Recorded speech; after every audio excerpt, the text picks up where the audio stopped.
BNP chairperson Begum Khaleda Zia সবাইকে শান্ত থাকার আহ্বান জানিয়েছেন বলে জানান দলটির মহাসচিব মির্জা ফখরুল ইসলাম আলমগীর। মঙ্গলবার বেলা 11:30টার দিকে জরুরি বৈঠক শেষে এক প্রেস ব্রিফিংয়ে তিনি এই কথা জানান। তিনি বলেন, সংসদ ভেঙে দিয়ে অতি দ্রুত একটি অন্তর্বর্তী সরকার গঠন করা হবে। সেই সরকার 3 মাসের মধ্যে নির্বাচন দেবে। এ সময় তাকে প্রশ্ন করা হয় তারেক রহমান কবে দেশে ফিরবেন। জবাবে ফখরুল বলেন, তার সাথে কথা হয়েছে, দ্রুতই ফেরানোর প্রক্রিয়া চলছে। বিএনপি মহাসচিব বলেন, ছাত্রদের উপর বিএনপির পূর্ণ আস্থা আছে।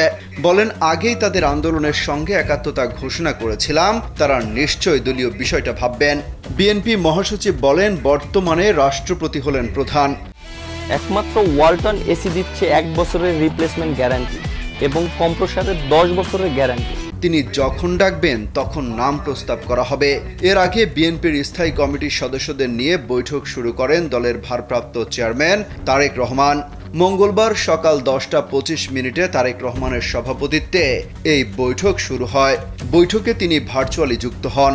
বৈঠকে বিএনপির মহাসচিব মির্জা ফখরুল ইসলাম আলমগীর, স্থায়ী কমিটির সদস্য ডক্টর খন্দকার মোশাররফ হোসেন, ব্যারিস্টার জমির উদ্দিন সরকার, মির্জা আব্বাস, গয়েশ্বর চন্দ্র রায় ও সেলিমা রহমান উপস্থিত ছিলেন।